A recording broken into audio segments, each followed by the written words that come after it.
여러분, 얼마 전에 가까운 이쪽 서신면에 한 공장에서 큰 화재가 나서 많은 또 이주 노동자들 희생을 당하는 그런 참 안타까운 사건이 있었죠.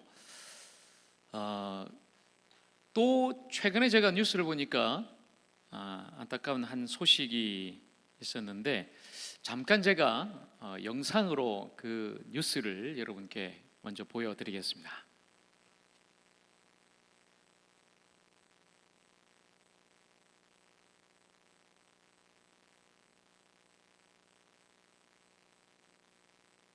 아홉 살 청년이 숨지는 일이 있었습니다.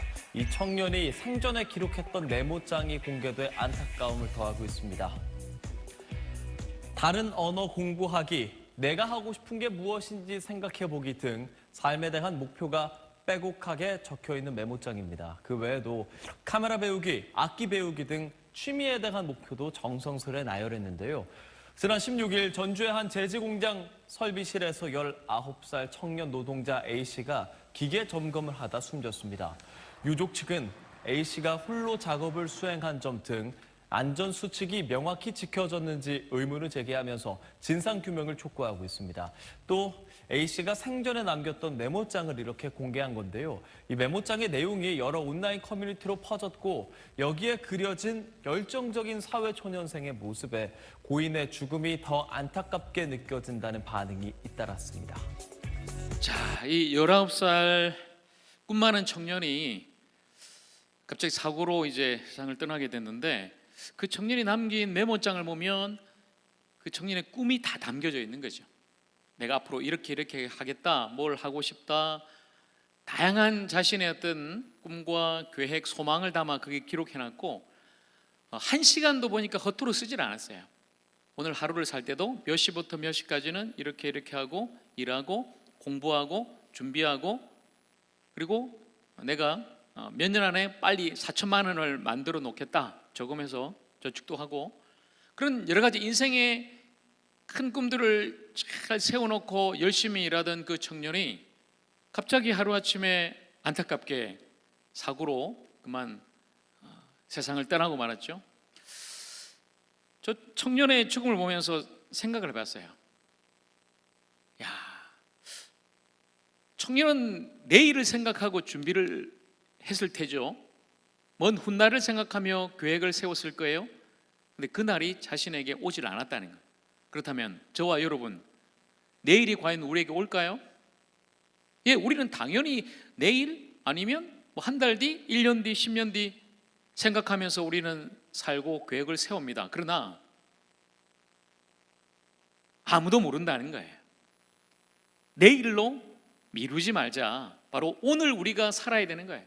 오늘 우리가 최선을 다해서 무엇보다도 서로 사랑하고, 또 하나님 말씀에 순종하면서, 또 감사하면서, 그렇게 바로 이 하루를, 바로 오늘 하루를 살아야 된다. 그렇게 우리가 이 하루를 살아갈 때 그 하루하루가 이어지고 쌓여서 바로 우리 인생이 되는 것 아니겠습니까? 여러분, 내일 뭐 하겠다? 아니요, 몰라요.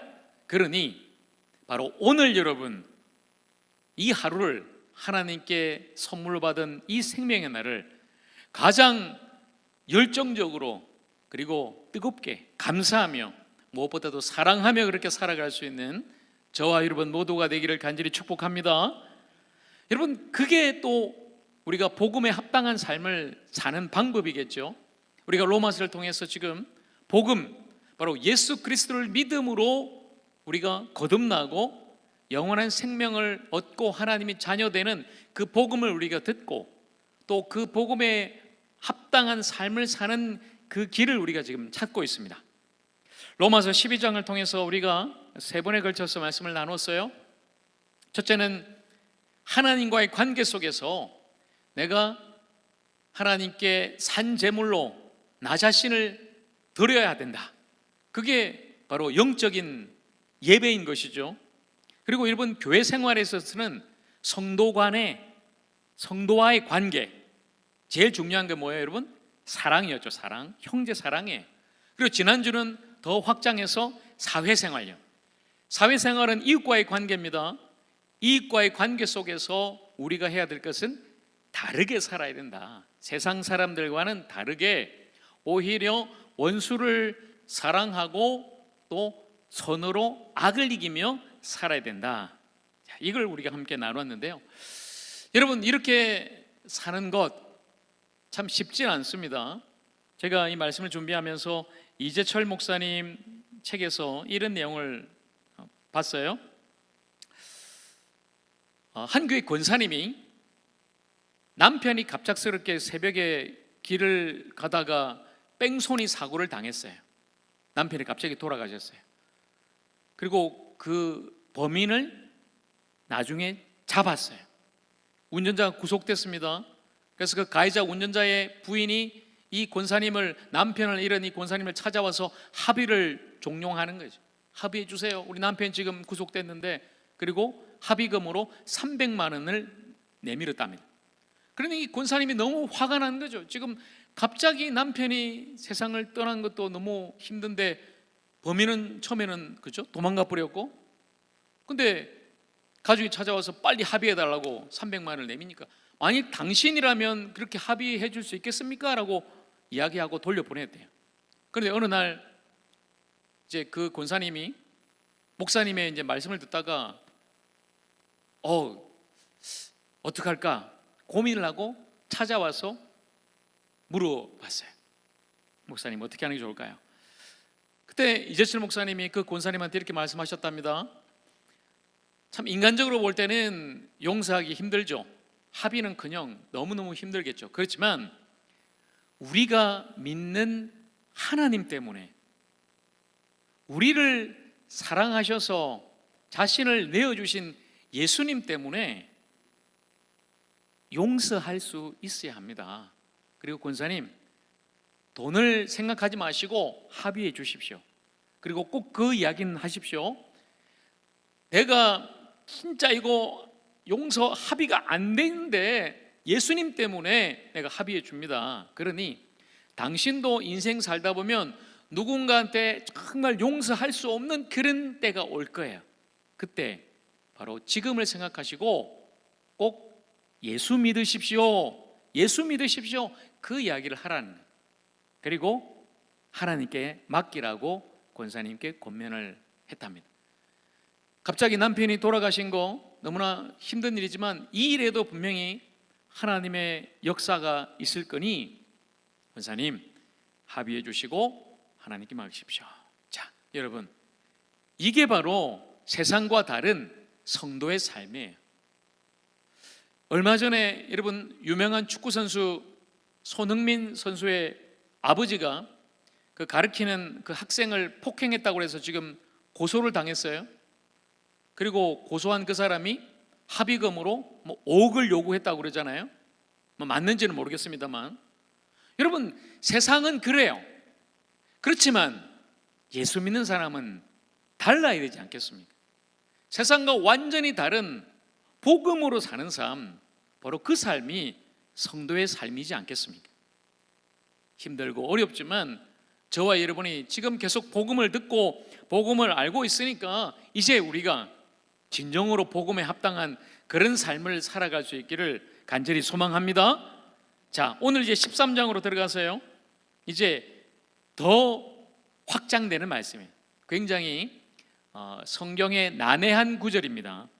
성도와 이제 국가의 관계인데요, 사실 여러분 설교할 때 정치 이야기하고 헌금 이야기는 금기예요. 금기. 되도록이면 안 하는 게 좋죠. 저도 그러려고 합니다. 정치 이야기하고 헌금하는 이야기는. 그런데 오늘은 사도 바울이 대놓고 우리에게 이야기를 해요. 그러니 여러분, 오늘 말씀이 좀 어렵지만 한번 잘 들어보십시오. 어떻게 우리가 시민으로서 살아갈 것인가? 전제가 있습니다. 전제. 오늘 제목입니다. 우리는 이중 국적자입니다. 여러분, 이중 국적자라 하면 보통은 부정적인 의미로 우리가 쓰죠. 한국 국적과 미국 국적을 같이 갖고 있다가 나중에 군대 안 가려고 막 편법을 쓰는 그런 이중 국적자, 그런 게 아니에요. 우리는 먼저 어느 나라 시민일까요? 어느 나라? 천국 시민이죠. 하나님 나라 천국 백성이에요. 그리고 동시에 이 땅에서 태어난 대한민국 국민이란 말이에요. 이 두 가지 우리는 국적을 가지고 살아갑니다. 하나님 나라 백성으로서는 그 나라의 왕 대신 하나님 말씀에 복종하고 하나님의 법을 지키며 살아가는 것입니다. 그리고 대한민국 국민으로서는 이 나라의 법을 지키고 또 국민으로서 의무를 다하는 것입니다. 4대 의무가 있죠. 교육과 근로, 납세와 국방의 의무 잘 지키면서 그렇게 우리는 살아가는 것이죠. 그러니 우리는 이중 국적, 하나님 나라 백성과 대한민국 국민으로서의 삶을 동시에 살아가고 있다. 자, 이제 바울이 우리에게 말씀합니다. 13장 1절 말씀 우리 같이 읽겠습니다. 각 사람은 위에 있는 권세들에게 복종하라. 권세는 하나님으로부터 나지 않음이 없나니 모든 권세는 다 하나님께서 정하신 바라. 아멘. 자, 여러분, 굉장히 어려운 말씀이에요. 어쩌면 이 말씀을 듣고 여러분이 굉장히 의심을 품거나 의아해할 수도 있어요. 아니면 굉장히 거부감이 드는 분도 계실 수 있습니다. 그렇지만 로마서 성경 말씀이에요. 자, 여러분, 하나님이 세우신 세 가지 기관이 있습니다. 가정이 있고요, 교회가 있고 정부가 있어요. 다 하나님이 세우신 것입니다. 그리고 여러분, 우리나라가 대한민국이 건국이 됐지만 그 배후에는 바로 하나님이 계셨다. 그리고 우리나라가 세워질 때 헌법을 만들었죠. 재헌국회에서 헌법 1조 아세요, 여러분? 유명한 영화에서도 이게 나왔는데요. 대한민국은 민주공화국이다. 대한민국의 주권은 국민에게 있고 모든 권력은 국민으로부터 나온다. 이게 여러분 우리나라 헌법 1조 1항이에요. 2항까지. 모든 권력은 누구로부터? 국민으로부터. 여러분이 주권자예요. 국민에게 권력이 있어요. 자, 그런데 성경은 뭐라고 말씀합니까? 오늘 13장 1절에 보니까 모든 권세는 어디로부터요? 하나님으로부터 나온다. 하나님으로부터 모든 권세가 나오고 모든 권세자들을 하나님께서 정하시고 세우셨다. 분명하게 말씀하고 있습니다. 그래서 우리가 이 권세들이라 하면 위정자들, 정치인들, 크게 보면 정부죠. 정부에 복종하라 이렇게 말씀하죠. 우리가 복종해야 되는 이유가 몇 가지 있습니다. 무엇보다도 하나님이 그 권세를 세우셨으니, 위정자를 세웠으니 우리가 그 신적인 권위에 인정하는 것이다. 자, 그런데 보세요.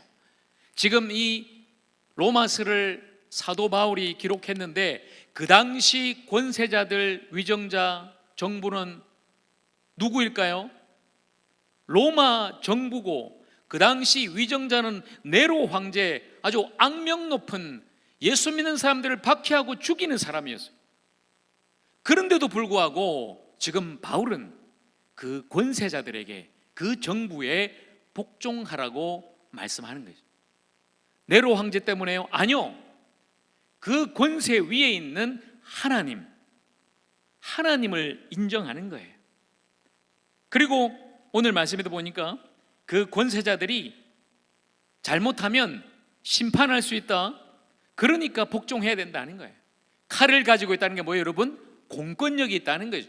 그래서 만약에 여러분 다른 사람들을 해치거나 훔치거나 죽이거나 아니면 여러분 뭐 운전할 때도 신호를 어기면은 어떻게 되죠? 대부분 국가 권력에 의해서, 경찰에 의해서 제재를 받고 아니면 붙잡힐 수도 있고 벌을 받게 되는 거죠. 그 심판 때문이라도 우리는 복종하는 것이 맞다. 그리고 마지막으로 말씀해 보니까 무서워서가 아니라 양심을 따라 복종하라. 대한민국 국민으로서 당연하게 우리가 복종하는 것이 맞다. 이렇게 말씀하는 거죠. 그러니 여러분, 복종이란 것은 우리가 국민으로서의 의무를 다하는 거죠. 교육과 근로, 납세, 국방의 의무를 다하는 거죠. 나라의 법을, 준법 정신을 가지고 잘 지키는 것, 이건 역시 우리가 복종하는 거예요. 그런데 성경은요, 한 가지 더 우리에게 말씀하는데 이건 세금에 관련된 문제입니다. 자, 13장 7절 말씀이에요. 7절 제가 읽습니다. 모든 자에게 줄 것을 주되 조세를 받을 자에게 조세를 바치고 관세를 받을 자에게 관세를 바치고 두려워할 자를 두려워하며 존경할 자를 존경하라. 여러분, 줄 것을 주라는 거예요. 이게 뭘까요? 세금이에요. 세금. 나라의 세금을 잘 내야 된다. 세금 납부의 문제죠. 이건 특별히 예수 믿는 사람들은 더 잘해야 돼요. 세상 사람들은 뭐 탈세하고 가끔 뭐 뉴스에 나오잖아요. 고액 체납자들. 아, 내가 열심히 일해서 돈 버는데 왜 내가 나라에 돈 바쳐야 돼? 아까워. 막 정여세 내고, 그죠? 뭐 자동차세 내고 너무 아까운 거예요. 그래서 그렇게 세금을 안 내고 체납하는 사람들, 여러분, 그건 아니라는 거예요. 줄 건 주라. 이게 성경 말씀입니다. 나라에 세금 바치는 거 우리가 정직하게 정당하게, 특별히 예수 믿는 사람들 잘해야 된다. 여러분, 저 목사, 목회자들도 지금은 세금 냅니다. 나라에. 옛날에 종교인들은 세금이 없었지만 지금은 다 세금을 내요. 우리 교회도 마찬가지. 우리 지방에다가 지방 회비를 냅니다. 세금으로. 우리 성결 교단에는 총회비로 또 세금을 내요. 근데 그 세금 좀 아끼려고 성도 술 줄이고 경상비 줄이고 이런 일 절대 하지 않아요. 저하고 우리 장로님이 약속한 게 있어요. 우리 하나님 앞에 정직합시다. 다른 교회는 어찌할까 몰라도 우리는 단 한 명이라도, 단 1원이라도 줄이지 않습니다. 정직하게 하고 우리 정직하게 세금 냅시다. 너무 잘하고 있어요. 여러분, 예수님 말씀하셨죠? 가이사의 것은 가이사에게, 하나님의 것은 하나님께 바치라. 우리가 정말 하나님 앞에 11조와 헌금 잘 하듯이 우리 국가의, 나라에도 정말 세금 잘 내는 게, 이게 바로 국민으로서 의무를 다하는 것이고 또 나라 사랑의 한 방법이다. 꼭 기억해야 됩니다. 자, 그런데 여러분, 문제는 뭐예요? 성경이 우리에게 권세자들, 정부에게 복종하라고 하는데 그게 쉽지 않다. 왜냐하면 인정하기가 쉽지 않아요.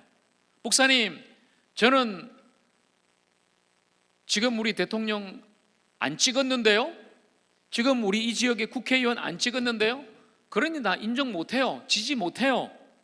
그럴 수 있죠. 아니면 여러분, 만약에 악한 독재자가 지금 세워졌다. 옛날 우리나라 역사에도 5공화국 군부 독재자 전두환 같은 사람이 대통령이 됐단 말이에요. 그런데 우리가 그 전두환을 대통령으로 인정하고 복종하고 존경하고 할 수 있을까요? 안 된단 말이죠. 어려워요. 무조건 우리가 순종해야 되는가? 아니죠. 그런데 여러분, 오늘 말씀은 역사의 주관자이신 그 하나님의 뜻을 인정하고 순종할 수 있어야 된다.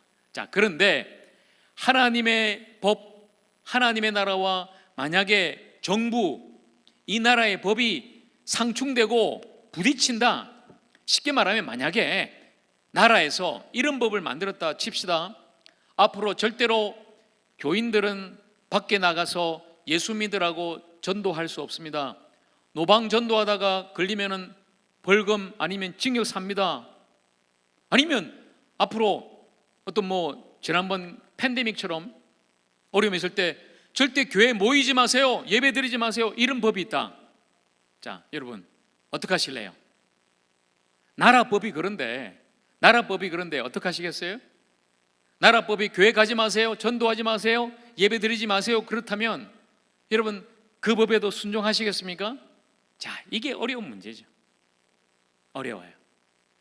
여러분, 만약에 하나님의 법과 나라법이 상충할 때는 뭐가 우선일까요? 뭐가 우선일까요? 예, 맞습니다. 나라법이 아니라 하나님의 법이 우선이. 거기에 반대되는 모든 것에 대해서 우리는 분명하게 그리스도인으로 거부하고 또 평화적으로 저항할 수 있어야 된다는 거예요. 성경의 예를 들어볼까요?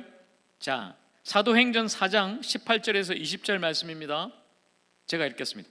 그들을 불러 경고하여 도무지 예수의 이름으로 말하지도 말고 가르치지도 말라 하니 베드로와 요한이 대답하여 이르되 하나님 앞에서 너희의 말을 듣는 것이 하나님의 말씀을 듣는 것보다 옳은가 판단하라. 우리는 보고 들은 것을 말하지 아니할 수 없다.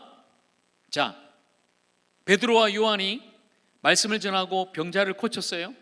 그러니까 유대인 공회, 쉽게 말하면 당국이 그걸 못하게 해요. 절대 나가서 너희들 전도하지 마. 그러니까 제자들이 예 알았습니다, 복종할게요 했습니까? 아니죠. 당신들보다 우리는 하나님의 말씀 먼저 듣습니다. 하나님 말씀에 순종합니다. 우리는 끝까지 어떤 박해가 있어도 전도할 것입니다. 여러분, 이것이 바로 제자들의 모습이었어요.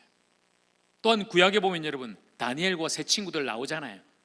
바벨론 느부갓네살 왕이 금신상을 세워놓고 모두가 금신상에 절해라, 절 안 하면 죽는다. 그런데 다니엘의 세 친구 사드락, 메삭, 아벳노고는 거부했어요. 우리는 하나님만 섬깁니다, 절할 수 없습니다. 풀무불에 들어가더라도 그들은 거기에 복종하지 않았단 말이에요. 다니엘도 마찬가지였죠. 그 뒤에 다리오 왕 때 다른 신에게 기도하거나 예배하는 사람들은 죽는다. 다니엘은 그걸 알지만 자기 집에 가서 3번 하나님 앞에 기도하죠. 사자굴에 들어가지만 하나님이 또 그를 살려주시지 않습니까? 하나님의 법에 어긋난 것은 우리가 목숨 걸고라도 거부하고 하나님의 법을 지킬 수 있어야 된다. 여러분, 더 좀 극단적인 일이지만 옛날 2차 세계대전 때 독일에 본 회퍼라는 목사님이 있었어요. 그때 독일 나치 히틀러가 2차 대전을 벌여 얼마나 많은 사람들을 죽이고 유태인들 몇백만 명을 학살했습니까? 그러니까 이건 가만히 보고 있을 수 없다. 본 회퍼 목사님은 그 히틀러를 암살하려 했어요. 저 히틀러를 죽여야만이 이게 끝난다. 이게 끝난다. 근데 결국은 암살 시도가 발각돼서 총살당하고 순교하게 되죠. 자, 여러분, 그럼 우리는 어디까지 해야 될까요? 어디까지 저항하고 어디까지 우리 성도와 교회는 정치에 참여하는 것이 올바른 것일까요? 이런 질문이 생기죠. 어렵습니다. 어떤 교회는 심지어 막 정당을 만들어서 우리가 이제 정치하겠다, 정치인들을 맡겨서는 안 된다, 이제 우리가 들고 나갑시다. 여러분, 그게 과연 맞을까요? 여러분, 교회는 정당이 아니잖아요. 성도가 올바르게 정치에 참여하고 투표하고, 아니면 성도 중에 누군가 정치인이 돼서 대통령도 되고 국회의원도 돼서 좋은 법을 세우고 좋은 정책을 세우는 게 좋은 일이죠. 그렇지만 결코 여러분, 교회는 정당이 될 수 없다는 거 꼭 기억해야 돼요. 우리가 모든 것을 할 수 없어요. 하나님께 맡기는 거죠. 하나님께, 선하신 하나님께. 여러분, 하나님은 분명히 불의한 권력에 대해서는 심판하십니다.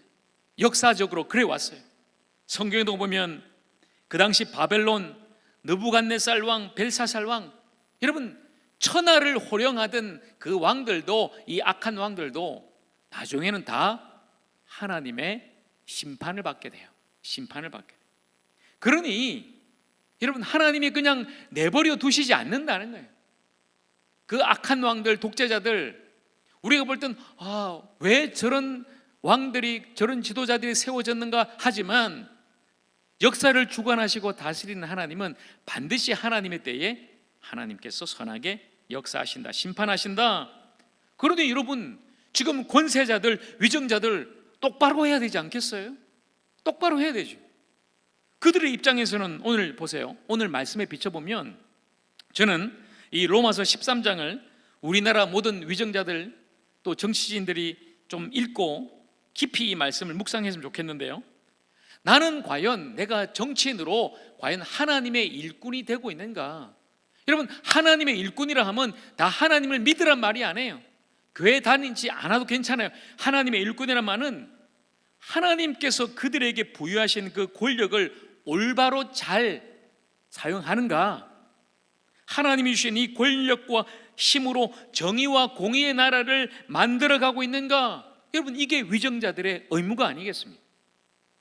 정말 우리나라 대통령과 국무위원, 여당, 야당 모든 국회의원들이 정말로 하나님을 두려워하고 또 우리 국민들을 두려워하고 나라와 민족을 위해서 서로 싸우는 것이 아니라 네 편 내 편 편가는 것이 아니라 사리사욕과 당리당략으로 나누어지는 것이 아니라 진정 나라를 위해서 함께 손잡고 협치하면서 정말 이 땅을 잘 다스릴 수 있는 그런 정치 지도자들이 되기를 간절히 축복합니다. 소망합니다. 그래서 우리는 기도해야 되는 거죠. 기도해야 된다는 거예요. 자, 디모데전서 2장 1절과 2절이 그렇게 우리에게 말씀해요. 자, 같이 읽어볼까요? 그러므로 내가 첫째로 권하노니 모든 사람을 위하여 간구와 기도와 도고와 감사를 하되 임금들과 높은 지위에 있는 모든 사람을 위하여 하라. 여러분, 이게 우리 책임이에요. 의무예요. 우리가 권세 정부에 복종하는 것도 필요하지만 무엇보다도 그 권세자들 정부가 하나님 앞에 바로 세워질 수 있도록 기도해야 된다는 거지. 기도해야 된다. 여러분, 권세에 복종해야 하지만 불의한 권세에는 하나님의 말씀으로 저항하라. 그리고 그 권세가 하나님의 일꾼이 될 수 있도록 우리 모두가 함께 기도해야 된다. 오늘 말씀이 우리에게 들려줍니다. 여러분, 정부, 국민 서로가 서로에게 복종하는 것이 맞아요.